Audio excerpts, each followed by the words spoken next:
ஆனால் இந்த குருத்து பூச்சிக்கான மருந்து நம்ம எப்போ வெண்கதிர்களை பார்த்ததுக்கு அப்புறமா கொடுக்கணும், அப்படி கொடுக்கக்கூடாது. எப்போவுமே வந்து நம்ம விவசாயிகள் செய்யக்கூடிய தவறு என்னென்னா, வெண்கதிர்கள் வர வரைக்கும் வந்து கண்டுக்காம விட்டுறாங்க. அந்த வெண்கதிர்கள் காஞ்சி நமக்கு அந்த அறிகுறி தெரியும் போதே பார்த்திங்கன்னா ஒரு 20% பாதிப்பு வந்து நமக்கு ரீச் ஆகிருக்கும். ஒரு 20% மகசூல் இழப்பு அங்கே வந்து வெண்கதிர்களாக வந்திருக்கும். அந்த மகசூல் இழப்பு நமக்கு ஏற்பட்டு இருக்கும். அதுக்கப்புறம் வந்து நம்ம கொடுக்கக்கூடிய மருந்துகள் அதுக்கப்புறம் உள்ள பயிரை மட்டும்தான் காப்பாற்றும். ஏற்கனவே வெண்கதிரானதை எதுவுமே பண்ண முடியாது. ஸோ இந்த வெண்கதிர்கள் வராமல் இருப்பதுக்கு வந்து நம்ம ஆரம்பத்திலேயே கட்டுப்படுத்தணும். ஸ்டேஜில் கொடுக்கணும் அப்படின்னு கேட்டிங்கன்னா, இந்த தண்டு உருண்டு வரும் ஸ்டேஜ் அப்படின்னு சொல்லுவாங்க. தண்டு உருண்டு வரும் ஸ்டேஜ், அல்லது தொண்டை உருண்டு வரும் ஸ்டேஜ், அல்லது வந்து கழுத்து உருண்டு வரும் ஸ்டேஜ் அப்படின்னு சொல்லுவாங்க. ஒரு வேர்டாக சொல்லுவாங்க. ஆங்கிலத்தில் சொன்னோன்னா பூட்டிங் ஸ்டேஜ் அப்படின்னு சொல்லுவோம். அதாவது கதிர்கள் வெளிவருவதற்கு சற்று முன்பாக உள்ள நிலை பூட்டிங் ஸ்டேஜ் அப்படின்றது நமக்கு பார்க்கும்போதே தெரியும். அந்த நெல்லினுடைய கழுத்து பகுதி, குறிப்பாக அந்த கதிர்கள் வரக்கூடிய பகுதி வந்து கொஞ்சம் திக்காக வர ஆரம்பிக்கும்.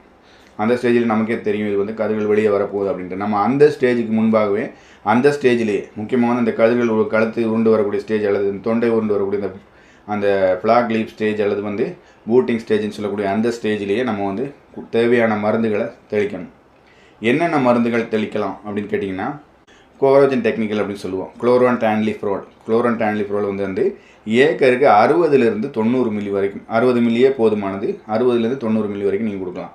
இது கூட வந்து லாம்டா சைக்ளோத்ரின் 5VC ஒரு 250 மில்லி, இரண்டையும் சேர்த்து கொடுப்பது மிகச்சிறப்பாக கண்ட்ரோல் பண்ணும். அடுத்த மருந்து வந்து பார்த்திங்கன்னா கார்டாப் ஹைட்ரோக்ளோரைடு அப்படின்னு சொல்லக்கூடிய மருந்து. நமக்கு தெரியும் எஸ்பின்னு சொல்லுவாங்க. கார்டாப் ஹைட்ரோக்ளோரைடு வந்து ஏக்கருக்கு 200 கிராம், 200 கிராம் பெர் ஏக்கர்.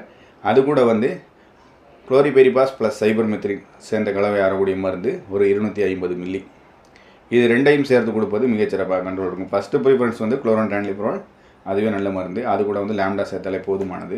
அல்லது குளோரோன்டான்லிஃப்ரோல் வித் குளோரிபெரிபாஸ் ப்ளஸ் சைபர்மெத்ரின் ஒரு 1/4 லிட்டர் அந்த மாதிரி கொடுக்கலாம்.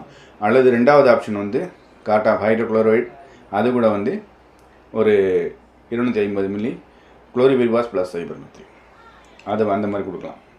இதுவுமே வந்து மிகச்சிறப்பாக இந்த குருத்து பூச்சியை கட்டுப்படுத்தும். குறிப்பாக வந்து நம்ம கொடுக்க வேண்டிய ஸ்டேஜ் தான் இதில் ரொம்ப ரொம்ப முக்கியம். ஒரு கதிர் கூட வெண்கதிராக வராமல் எல்லாமே நமக்கு முழுமையான ஒரு மகசூல் கிடைக்கணும்னா நம்ம கண்டிப்பாக அந்த ஃப்ளாக் லீப் ஸ்டேஜ், அல்லது வந்து பூட்டிங் ஸ்டேஜ் சொல்லக்கூடிய அந்த தொண்டை உருண்டு வரும் ஸ்டேஜ், கதிர்கள் வருவதற்கு சற்று முன்பாக வரக்கூடிய அந்த பருவத்தில் வந்து நம்ம இந்த மருந்தை கொடுத்துடணும். இதை கொடுத்தாலே வந்து இது வந்து முழுமையாக கட்டுப்பட்டு விடும்.